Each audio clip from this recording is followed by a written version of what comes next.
Good evening, America, and this is Q News Tonight, the world's first live daily gay evening news show.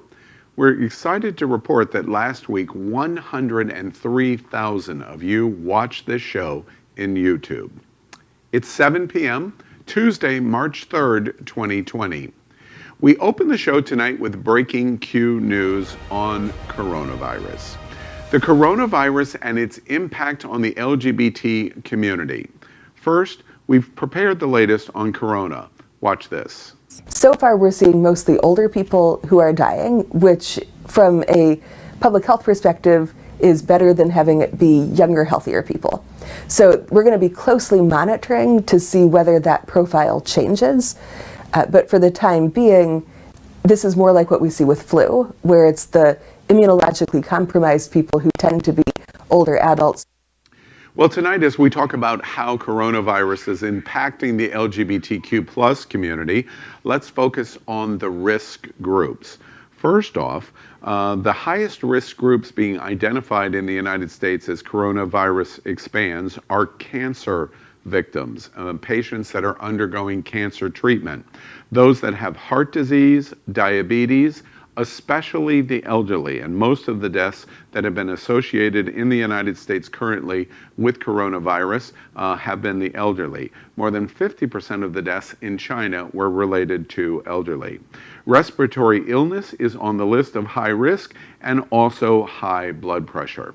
The National Institutes of Health reported today this ramifications of risk of HIV has not been identified, and therefore risk of HIV/AIDS is not one of the contributing categories that we have just gone through as highest risk for coronavirus, which is very good news for the HIV or for the LGBT community. Now, in terms of recommendations for the LGBT community, you're hearing them, and they seem very obvious, but they are the best recommendations. I have here with us hand sanitizer. It is one of the two most common recommendations of the effect of coronavirus. The other is washing your hands. The request is to wash your hands frequently and often. In terms of having symptoms of coronavirus, a cold or flu, is to continue what you would normally do, which is to cover your mouth when you cough. And the highest recommendation is actually to cough into your arm. The other top recommendation is if you begin to show symptoms, which is cough, respiratory illness, sniffling, and high fever, the recommendation after medical attention is to stay home. Finally, for the LGBT community, the recommendation is to consider where and whether you gather. And in gathering, the most obvious locations are our bars and our locations for nightlife, and how you interact with those in bars. And interestingly enough, the National Institute of Health mentioned gyms. The gay community has a propensity to visit gyms, and their recommendation is to have a towel that is sprayed with antivirals in gyms and wiping down equipment before you use them, and it protects you. That's the current news on coronavirus and its impact on the LGBT community. Gentlemen, any other thoughts about coronavirus? Well, you were talking about the LGBT community, and I've got to say, I know that my behaviors have gone down significantly. I have monitored how much... Could you define behaviors, please? Meeting with other people for a hug, interactive content of any capacity, a handshake, a firm handshake, a nice pat on the back. America, read the scroll line under the show, and we'll define all of those things that Napoleon has just told us. No, but I've seriously cut down my interactivities with just people, but also with the LGBT community, which can be frustrating. But it's the start of this pandemic, so we'll see as it grows. I think that people need to really understand that you have a 60% less likelihood of contracting coronavirus if you wash your hands. So due diligence. The one encouraging thing in terms of patting down some of the panic, a lot of the death rate percentages that were being reported initially from China, especially Wuhan, were being replicated into other places in the world. The directors at the CDC reported yesterday that the percentage of death is actually 1% chance if you catch the flu of death. Well, I'm sorry, 0.1%. The number for coronavirus is hovering around 0.8%. We have seen reporting of 2.7%. We saw last week reporting of 4 to 6%. It seems like none of those numbers are correct, and they're being reported much, much lower in terms of risk. And that comes from having just fewer people that were reported as being positive for corona that just didn't have high symptoms that are now being reported, so it lowers the percentages right, that you're discussing. So that's our news on coronavirus. So good evening again, America. It's 7 p.m. Tuesday, March 3rd, 2020, and it is time to queer up the news. We are literally out of the closet and into the headlines. So many of your stories are next on Q News Tonight. Tonight on the world's first live daily queer evening news show. Tonight's news about the gay community and the news from an LGBTQ perspective.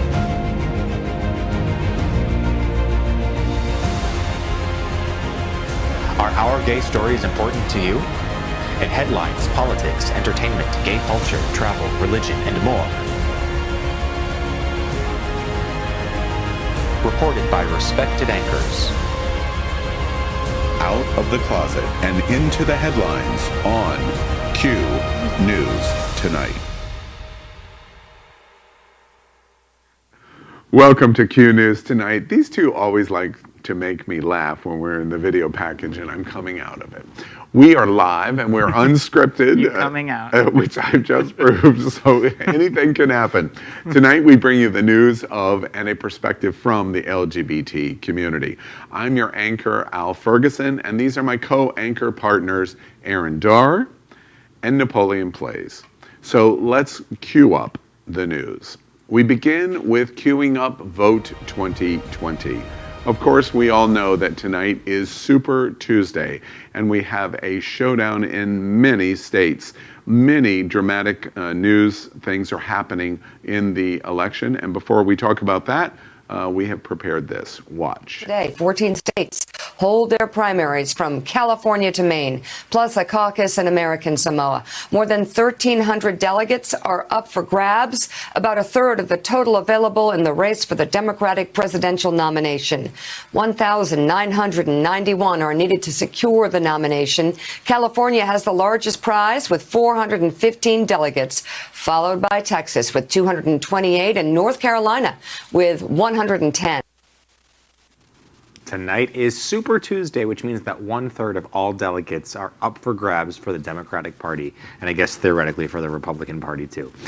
We are seeing a big divide between Sanders and Biden. Of course, over the weekend we had multiple people drop out of the race, including Steyer, Buttigieg, and Klobuchar, who have all endorsed Biden. Now, this is one of the big dividing factors that we're seeing between Sanders and Biden as we're going forward. Of course, Biden is living on the Obama legacy and really ranking on the idea of undecided and moderates voting for him. Sanders is going on the idea of Democrats reinventing the entire party and creating a revolution. Warren, on the other hand, is going for a slow and steady race, hoping that super delegates will vote for her and that she, as the second choice for Pete Buttigieg's fans, might actually win or at least pull forward. So we're going to see what happens tonight. We're excited for not just the entire community in the LGBT factor, but also the entirety of the U.S. factor, because this is the big day. This is the exciting day to see what happens and how our Democratic primary party is going to go. We're seeing in exit polling, interesting for the LGBT community, exit polling today in the Super Tuesday states have asked gender interest questions, and reporting from exit polling is showing approximately 10% of those that voted today were LGBT. Mm-hmm. So it is a very sizable community that is voting today. What do you think about this rumor conversation that Mayor Bloomberg may, after tonight's results this week, we could see him exit the campaign? You know, I get conflicting information from that last night because I directly reached out to someone from his campaign, and he's allegedly in it to win it. But whatever happens tonight, I mean, if he comes in third in a lot of these states, like I think he will, he's going to have a substantive conversation with the people around him, as well as with himself, as to who he wants to see win this nomination to take on Trump. And I think that if it's not him, I could see him getting behind Biden before the end of the week. One of the things that confuses me is, why do you think Warren's hanging on? Well, she's raised a lot of money. I mean, and the other thing that I think is being missed in this national conversation is, you know, we had like 6 or 7 women that were running for president at one time this cycle, and now there's only one. Elizabeth Warren deserves to run. A woman deserves to be part of this national conversation. She's raised a lot more money and done a lot more campaign events and been a lot more involved in a lot of the other campaigns and candidates combined that have previously been in this primary. So she has every right to go on, and I expect that she'll go all the way to the convention. America, I give you the heads up. Tomorrow night, Napoleon and I will be on It's Happening Out, and 2 of Elizabeth Warren's most well-known for the LGBT community advocates and spokespeople for Elizabeth Warren will be on It's Happening Out, including the editor of Out magazine. And we're going to talk about trans issues, Elizabeth Warren's stand up for the trans community, and many other things. And I'm going to ask that question: why is Elizabeth Warren still in the election? So we'll report on that to you, and we encourage you to watch tomorrow night at It's Happening Out at 8 p.m. Eastern Standard Time. Speaking of politics, on March 12th, we're going to have a special from the Republican perspective of what the Trump administration and the re-election campaign for Donald Trump is trying to do in the LGBT community of an organization called #Walkaway. And before we tell you about what we're doing, watch this little preview of this interview I have done with Joy Villa. I mean, one of the things is Democrats have systematically told us we must vote Democrat. My mom had it, my grandma has it, all down the line, because that's the only party doing good for us, which is a lie. Well, we're going to do this special on March 12th at 8 p.m. called #Walkaway. And it is a great opportunity for the LGBT community to really learn of what is happening here. The Republican National Committee and the Trump campaign is trying to peel off approximately 3% of the LGBT vote to come to the president in the election.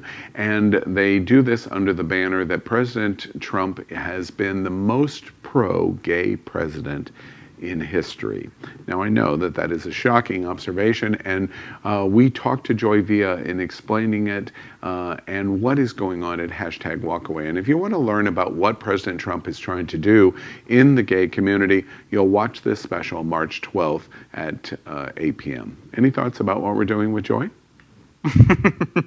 No, I'm just excited to see Trump make America great again, like back to the time where we had all the rights that we endured back in the 50s, 40s, 30s, 20s, and before. And thank you. And Aaron, you have any comments? You know, I think it's important for everyone to be able to give their own view. We're all entitled to our own opinions, but we're not entitled to our facts.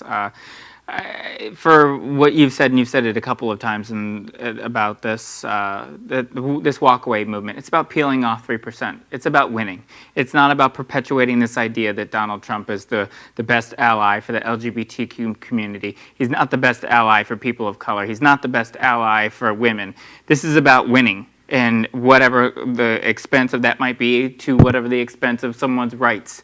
So it's shameful that she's unfortunately involved with this walkaway movement, but I do think it's important that we get to see what we're up against going into November of 2020. I have to tell you, and I encourage you, America, to tune into this special. I know our audience is LGBT, so I very clearly know thoughts about the #Walkaway movement. But it's a fascinating interview because she is a woman who is black, who is advocacy and LGBT. And in all 3 of those categories, the #Walkaway movement is actively and aggressively trying to, on behalf of Donald Trump, peel off that 3%. It'll be interesting. I read Uncle Tom's Cabin once, and I've never seen the movie, so this should be this should be a cool sequel. That is an interesting thing to accuse her of, especially the words that she has to say. And we want to remind you all that your words are important and that your voice is important. And we want to ask you, are LGBT voices important to you? Can the news of the world have a gay community perspective? If you, like us, think the answer is a resounding yes, then like and subscribe to Q News Tonight and YouTube on Facebook and on YouTube. I guess that's what I just said. If you want more gay cultural stories to impact you, your friends, and your family, then please start a watch party. Get your circle involved in our conversation as it supports the entire gay community. Absolutely. And we continue in the news tonight by queuing up the USA. We're reporting in our headline that 8 are dead, and when we prepared this just shortly ago, it's been updated to 25 are now reported dead after a tornado rips through Tennessee overnight. We've prepared the latest on this. Watch this. Overnight, reports of tornadoes tearing through parts of Nashville, leaving behind a twisted path of destruction with multiple fatalities. The deadly twister blocking roads, destroying cars, and downing utility poles, plunging people into darkness, leaving more than 50,000 residents without power. Emergency crews assessing the damage after the tornado slammed the area that left some neighborhoods looking like war zones.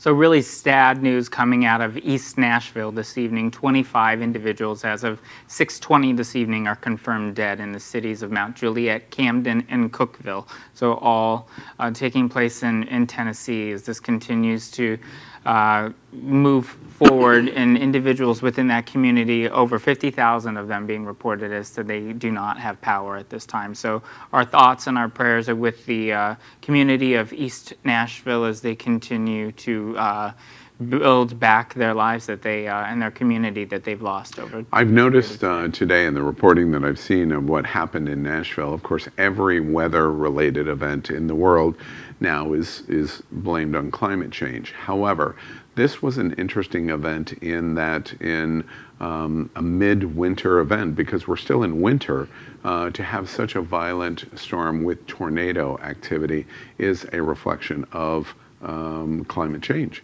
And in this instance, it's not that it just happened. Many scientists today are saying that this event is a symptomatic example of what's going on in climate. Any thoughts? I think that's frightening, honestly. After we were discussing just a week and change ago the mass of the size of Texas breaking off from Antarctica, to seeing this happen now. We have all sorts of experts, Republican experts, that tell us every day that climate change isn't real. But I don't know how we're supposed to reconcile that with the idea of this much damage and this much fact hitting us every single day. Yeah, it's definitely a shocking event. We continue in queuing up the USA tonight, America, as we report on Chris Matthews. We gave you breaking news because he did this announcement live in last night's Q News Tonight while we were on the air. But he has announced he is retiring from MSNBC, and he did it live on the air. We've prepared that for you first. Watch this. Let me start with my headline tonight. I'm retiring. This is the last hardball on MSNBC, and obviously, this isn't for lack of interest in politics. As you can tell, I've loved every minute of my 20 years as host of Hardball. Now, for the record, the writing has been on the wall for several days. Matthews was not part of the network's South Carolina coverage this weekend, and he's been under pressure to resign for a litany of controversial comments, like comparing Bernie Sanders' victory in Nevada to the Nazi defeat of the French in World War II. We observe Chris Matthews as he retires from MSNBC and Hardball. Of course, he's stating that this is a mutual retirement, but that this was accelerated is what's going on in the background. Of course, this was a Monday night that he statedly retired. He has been through several controversies, not just recently, but in the past several decades, revolving around Sanders and stating that Bernie Sanders and the France occupancy of the Nazis were something that he could even compare at all. Back in 2016, he made a comment about Laura Bassett and just some inappropriate statements, especially as the Me Too movement was coming about. Obviously, he was supporting Trump during all of that, and I maybe got other ideas through that. But he's continued to, even this week, misidentify different African-American politicians just by visual cues. So how much of this is mutual and how much of this is forced is something that we are not left really debating, but are given a pretty clear picture. The bottom line is MSNBC fired Chris Matthews because with the 20 years longevity of Hardball, his final night would have been well planned, it would have been well publicized, it would have been involving major news personalities all over the spectrum, not only in the NBC family. That's not what happened here. He came onto the show, he announced his retirement, he was forced out, he was likely fired. That's an assumption. The one thing that I think is interesting here is I can't help but wonder, and I love MSNBC, I love Rachel Maddow, I love Morning Joe. They're my morning and evening rock stables in news, and Q News Tonight sits in the middle. However, I wonder at this very liberal network if a older Tip O'Neill politician who is slightly more conservative than much of the attitude that you're hearing at Fox News, not Fox, at MSNBC or CNN, maybe there's no place for this kind of voice. He speaks inappropriate, no question. But this is also a philosophical change going on. It's getting more liberal. And I'm not criticizing that other than to say that it surprises me that they could not find a place for him to continue at MSNBC. He's going to land somewhere and this voice is going to be heard. I just don't know where. I think this has been a long time coming, but I'm going to be more curious about than anything is who's going to be replacing him. I know that there's a petition going around to get Joy Reid to try to replace him. She's amazing. She's amazing, and I'm totally here for that. Yeah. So that's who I'm hoping is going to replace him on Hardball. Well, it's a shame that his career, at least with NBC and MSNBC, ends this way, and he spoke inappropriately.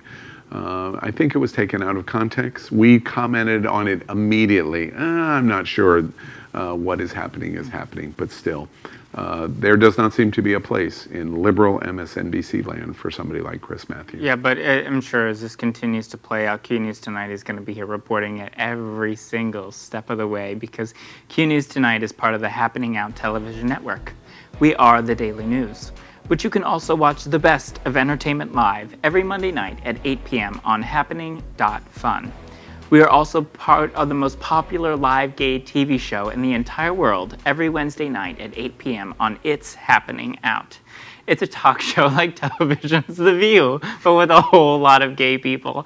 I always have to laugh when I say this line because you're thinking of Hal's shirts from yesterday. Yeah. Well, I mean, from going from the gayest shirt to literally like lock him up.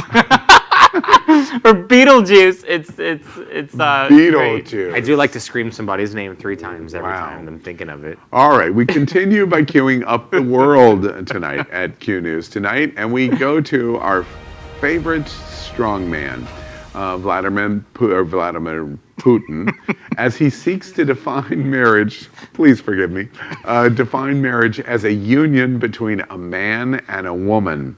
Wait, is this 1976? In changes to the Constitution in Russia. Before we tell you about this, watch this. In Russia, President Vladimir Putin has submitted a draft constitution amendment aiming to enshrine the definition of marriage into the country's founding document.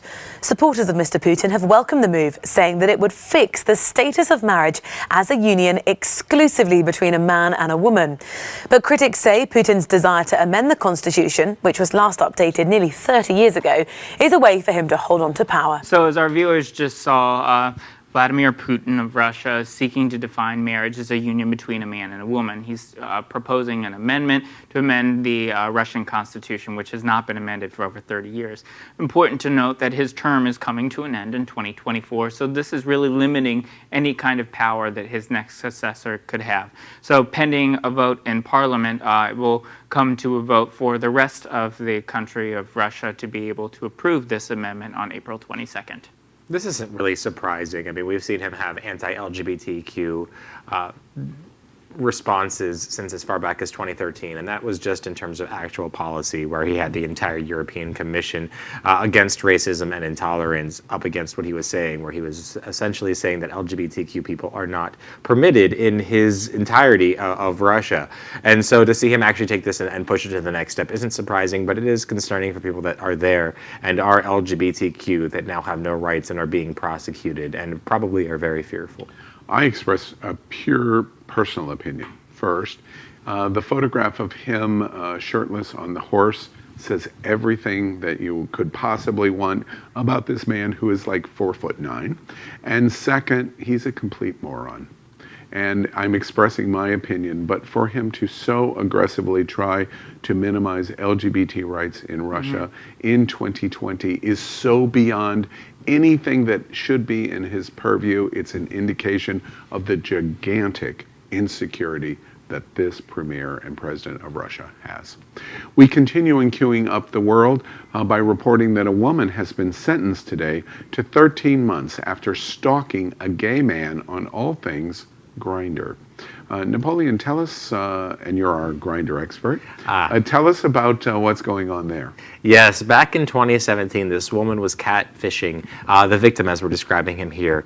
She was stating all sorts of things to him and wanted to go out with him, wanted all sorts of things from him. And eventually he rejected her, and she started sharing his nude photographs and other explicit items with his family and friends, his resume, his personal information, as you will. And then after escalating it further, because that person, the victim, became part of our relationship, she escalated it to contacting Crime Stoppers, reporting that boyfriend as being a prostitute and being abusive. And then she escalated it one step further by calling the police and pretending to be the victim's boss by stating that the boyfriend had underage photos on his computer, and then continuing to assume other identities and harass him on social media.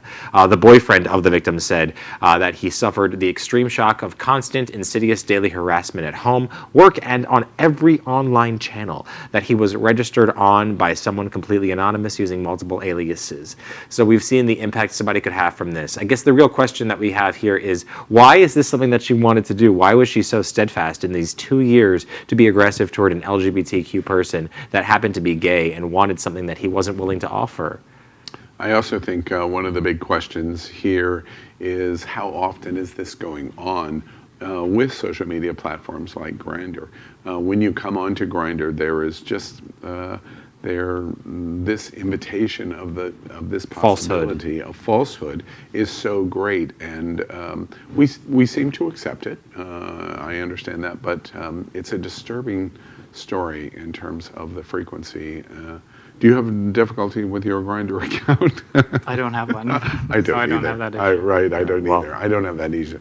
Back to that expert herd. I guess the thing that's frightening really here is that a lot of times people that are on Grindr, I speak from experience, are just people that want to connect with other people, whether that be sexually or whatever else. Even as a friend, just the LGBT community. Sometimes, like in South Florida, it can be really difficult to find people that have your whatever. Hey, can you come over and help me fill out my ballot? Who should I vote for? I don't want a hanging Chad. I want a Fill in hung my Chad. bubble. Okay. Are you tired? Be real about that. Are you restless? Right. You poop out at parties. America, we're in a very strange mood here. The anchors, it's happening out.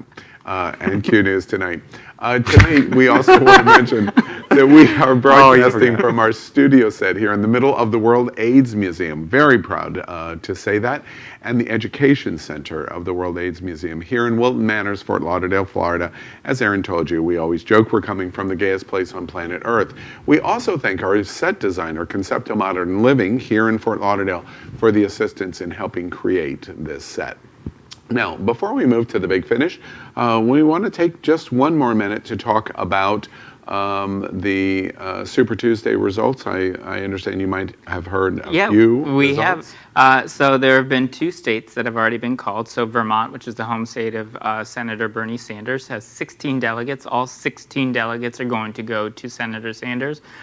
Virginia, which is worth 99 delegates, has been called, and all 99 delegates are going to go to Vice President Biden. And North Carolina has been delayed. So we have still 12 other states out of 14 that we have yet to learn about, but it will be interesting to see how the endorsements of Beto and Amy and Pete will affect potentially Joe Biden crossing that 15% threshold to obtain delegates in other states. Yeah, very interesting. We're going to, of course, report it all tomorrow night to you on Q News Tonight. Next, we have the big finish. There are many stories today we only want to mention.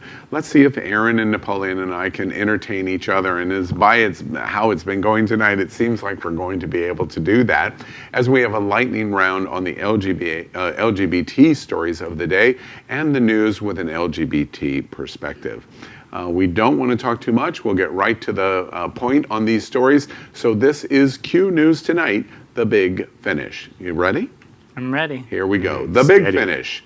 A Canadian energy company in Alberta has been handing out stickers of Greta Thunberg being raped. I couldn't believe when I saw the image. It's so graphic and disgusting. She's a minor, and shame on them for doing this. I guess that's the reason that gays are called pedophiles in this situation and not Republicans. And when you're on the North Slopes in Alberta, all lonely, and you're a man, a heterosexual man, all by yourself, I guess this is what helps you get off. The big finish. Trump says Buttigieg and Klobuchar, ready for it, should be impeached. Well, that's speaking of being lonely. That's like the fable of the little fox that loses his tail and wants company. That's just what Trump wants. He wants some impeachment company. Look at Trump's trying to start this trend. Girl, I was impeached first. You should be impeached too. I think it's interesting that Donald Trump equates the impeachment process in the Constitution of the United States equally with a senator from Minnesota and a mayor in South Bend, Indiana. It's not the constitutional same thing, Donald. The big finish. A federal judge orders Hillary Clinton's deposition to address private emails because why? There's still more to learn on this subject. And one of those things to learn from Trump is how to read. I'm looking forward to Hillary's new Hulu documentary called Leave Hillary Alone. Damn it. Picturing you crying and just like shaving your head in the middle. I just don't even understand how this person became a federal judge. Cue Ronald Reagan. Big finish. Trump supporter at a rally says, guess what, America? She doesn't think coronavirus is real. This is the danger of the Trump administration. Everything is fake news. That's true. And then after she said that, she was kicked off the edge of the world and just fell forever.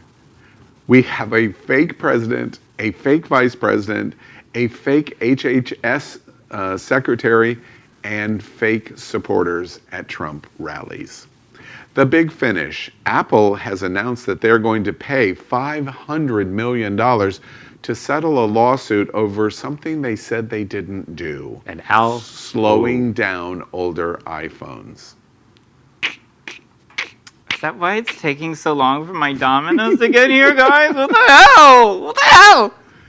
I was just going to share that's exactly why you lost your bet, because you really realized that being older does mean you're slowing down a little bit. Apple, audience loved it. You're better than this, Apple. The big finish. Netanyahu in Israel wins re-election despite corruption cases against him.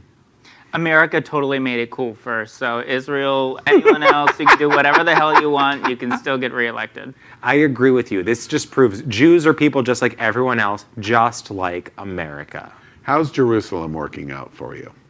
Big finish. Happy 100. Wait. The big finish title here I've just read. Happy 107th birthday, 73rd birthday to Al's childhood friend, Alexander Graham Bell. That is very mean. We all know Al has no friends. After Al trying to read this headline, I thought immediately what I'm going to get him for his next birthday. It's called Hooked on Phonics. We're just going to let it sit there. And tomorrow night, America, when you tune in on our reporting for Super Tuesday, Mr. Dar probably won't be here. The big finish. On this day in 1845, Florida became the 27th state of the United States of America. And we've been stealing from the Spanish ever since.